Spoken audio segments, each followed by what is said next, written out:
Welcome to Desire. We look at the designs of one Italian master, Armani, a luxury cruise on the Queen Mary, drive in style in an Italian masterpiece, or just hang one on your wall. Whatever your heart's desire. But first, if you're contemplating a luxury stopover in London, you won't find many hotels as accommodating as the Landmark. Voted the city's best hotel by the London Tourist Board, this heavenly haven is one of the last great Victorian railway hotels, constructed during the golden age of the steam train. During the two world wars, it became a hospital and was bought by the present owners 10 years ago, when it was extensively renovated and refurbished. From a business perspective, the London Tourism Awards are vital. They don't just look at customer service and the things you see front of house. They look behind the scenes at how an organisation invests in its product, the staff training and development, how they try and gain repeat business. So it doesn't just look at the bedrooms and the furnishings, it looks at the whole organisation and the way it runs itself.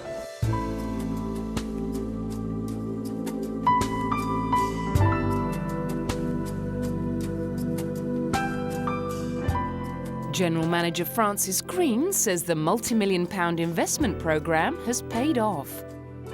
Since we took over the hotel in August '95, we probably spent close to £4 million on various renovations and upgrades, and that's going to be followed by another £4 million coming and starting at the end of this month, which will go on for another 4 years. I mean, the costs never stop. We have a turnover in excess of 32 million, and we convert to about 47% of that down to profit. The bulk of our business is corporate individual travel, which represents about 54% of our business. And of course, such quality doesn't come cheaply. Rooms start from £265 a night. The presidential suite is over £1,200 per night, but you do get the most up-to-date fax machine. During your stay in the bustling metropolis, you might want to take time out to savour the sweet aroma of English perfumery Penhaligon's in Covent Garden. Steeped in tradition, Penhaligon's made a name for itself way back in the 1870s, as the creator of luxury perfumes and bathing products for the more discerning ladies and gentlemen of Victorian England. Today, it's most famous for producing one of Princess Diana's favourite scents, Bluebell, and it still produces quality scents, soaps and talcum powders to the same traditional recipes. Products perfumed with traditional scents such as violet, Elizabethan rose and lily of the valley are sold for anything between £6 and £125. Penhaligon's is unique. It's English. It's very, very luxurious and special in its packaging and design. We've always taken an approach that people would find us because ultimately people love something that's very unique and very special. And we have a global market of people who are fascinated and very, very loyal to Penhaligon's and will travel the ends of the earth to find it. Sticking to the 19th century blends which made the company successful 100 years ago is not a bad business strategy, but it can make a company look old-fashioned and out of date, which is why Penhaligon's has been careful to keep adding new products to its portfolio, a philosophy which has given the company a new generation of clients. While we want to hang on to our tradition of service, we're introducing a whole new range of fragrances that will appeal to a younger generation. The younger people still appreciate what we have to offer, but they want something that's much more appealing to their lifestyle, and that's what we hope to offer them. And if you can't get to London, don't despair. Michelle Stewart's mission for the future is to take Penhaligon's scents to the rest of the world. The company has plans to open more shops in the United States, the Far East, Russia and Europe.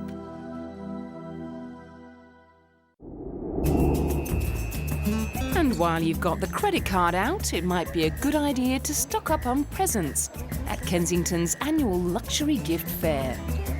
It's a quintessential British event where the traditional mixes merrily with the contemporary. Some 450 exhibiting companies show off their goods to shoppers, traders and the media. Over 30,000 people visit the fair over the course of its 3-day run, each with an average spend of just under £1,000. From a business perspective, the show is invaluable to smaller exhibiting companies. It gives our company a lot more credibility to be at a fair because we're a mail order company. It's the only opportunity we have to be face-to-face with our customer. And even from a trade point of view, it's a fantastic place for buyers to see you.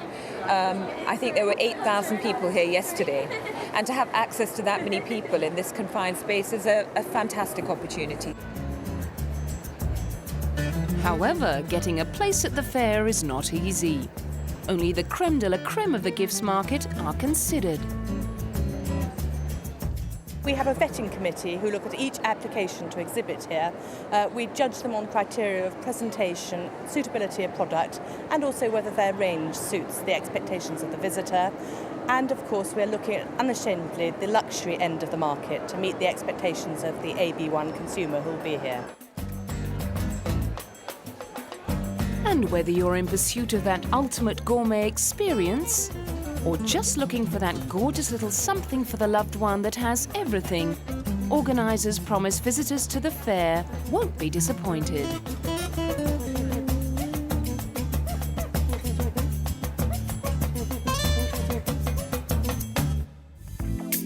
Coming up, Giorgio Armani.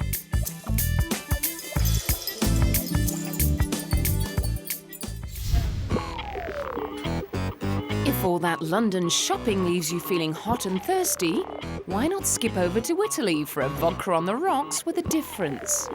Based on the Ice Hotel in Sweden, Milan's Freeze Box offers a corner of Lapland near the Mediterranean, with ice glasses, an ice bar, ice tables, an ice sofa, even ice lights. Made of 50 tons of crystal clear ice carried from the River Torn 200 kilometres north of the Arctic Circle, the ice bar offers a new take on dressing up for the evening.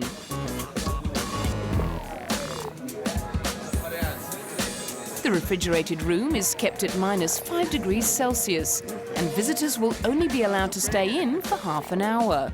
Partly to let as many people come through the bar as possible, and partly to avoid frostbite. You know, this is pure ice, directly from the river. We are harvesting this ice in March every year, February, March. And then we are making such blocks or ice glasses from real ice from Torne River. After 6 months, it will be time to rebuild the bar from ice already in storage in Milan, and more blocks will then have to be harvested from Lapland. The ice will be worn away over the months as people touch the ice and their breath starts to melt the thick, clear blocks. Some ice has been already brought here in Milano and is being kept in a big store, and some other will come. And the nice part of it is that we can design it completely new every single time. And so we can put our ideas, we can put our style, and we can also have some Italian stylist or designer to help us in doing this. While Milan's fashion crowd see going out for a drink as an opportunity to dress up, all of that goes out of the window as they are clad in thermal hooded capes with fleece gloves attached. As guests grab their vodka cocktails in square ice glasses, waitress Mia Nilsson compares Milan's coolest night spot to the one in Sweden. It's much alike, but the one in Stockholm is smaller, and this was the first one, so we tried a lot of things there, so it's a little bit different. Although she confesses, guests reaching for their square glasses do have one concern. If they're going to stick to the glass, but they're not. And while sipping their cool drinks, visitors can pull up the hood of their capes and pretend to be somewhere in the Arctic instead of on the streets of Europe's most desirable city. Well, I can look out and see the roofs and the streets of Milan, but I feel like this evening I'm well and truly in Lapland.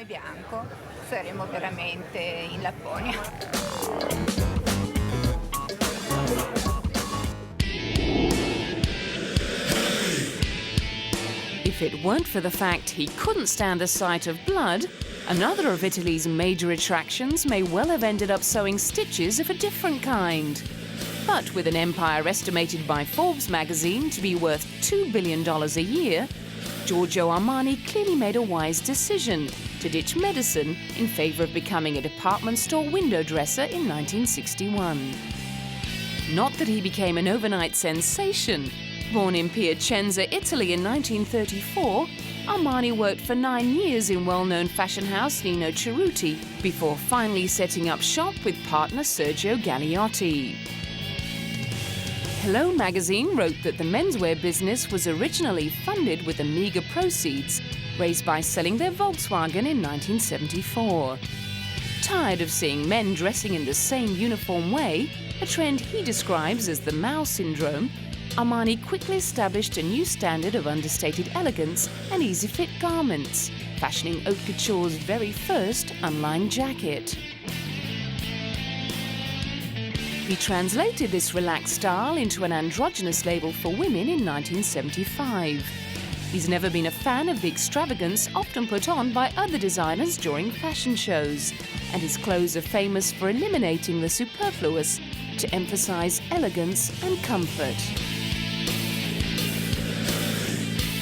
His mastery of style really came to the fore a few years later with the Armani Power Suit, underpinning the boardroom power of both male and female go-getters during the economic boom of the early 1980s. Giorgio Armani became the first fashion designer to appear on the cover of Time magazine since Christian Dior. A determined go-getter himself, he became one of the first designers to actively approach celebrities about wearing his designs, and confirmed Armani fans include LA Lakers coach Pat Riley and film stars Jodie Foster, Sophia Loren and Michelle Pfeiffer.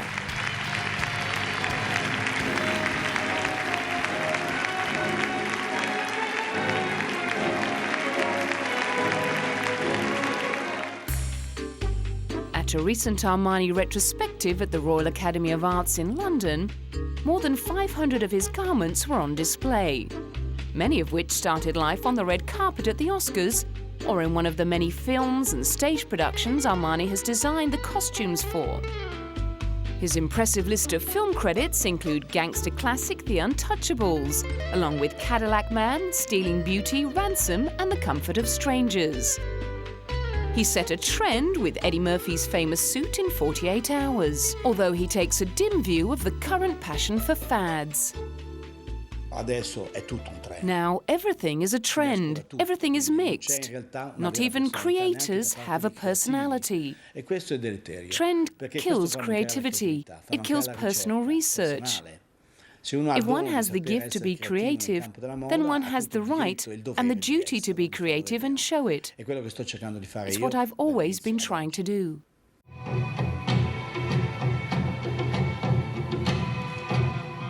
And he has no intention of retiring from the fashion forefront. No, io so che alla mia età molta gente è già in pensione, però la vedo molto triste la gente in pensione. I know that people of my age retire. I see retired people as very sad. I feel exactly as I did when I started. I've something left, because I have some more years. I'm more detached from things, more mature. My enthusiasm is the same every time as it was for my first collection. Now it's even worse, because then I could afford to make mistakes. If I go wrong today, everyone will be on me. Some are there waiting for it. It looks like they may be waiting for quite a while longer.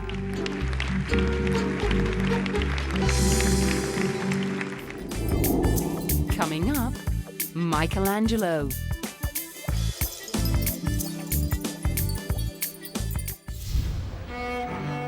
From the finest haute couture of one Italian master to the priceless artwork of another. A record-breaking Michelangelo exhibition is giving a rare insight into the drawings the artist didn't want anyone to see. Michelangelo drawings closer to the master is the first Michelangelo exhibit at the British Museum in 30 years and has attracted almost 11,000 advance bookings. The display features 90 drawings by the Italian Renaissance sculptor, painter, poet and architect from collections in the British Museum, the Ashmolean Museum in Oxford and the Taylor Museum in Holland. It includes a collection of thumbnail sketches and red chalk studies which reveal the genesis of the painting of the Sistine Chapel roof in the Vatican Palace. Also on display are black and white chalk studies for the Last Judgment on the altar wall of the Sistine Chapel, architectural drawings for the Basilica of St. Peter's, and the drawings of the Crucifixion, which changed in style as Michelangelo reached the end of his own life. Well, he did have, Michelangelo had a very, very long career. We know that he was working as an apprentice at the age of 12, and he was working until right at the end of his life when he was 88. And he did all sorts, he was a painter, he was a sculptor, he was an architect, and as you say, he was a poet. And you see all those, the thing that links all of those except for poetry is drawing. He before he began to paint, to sculpt, to think about designing a building, he would do that on paper. Drawing was central to everything he did.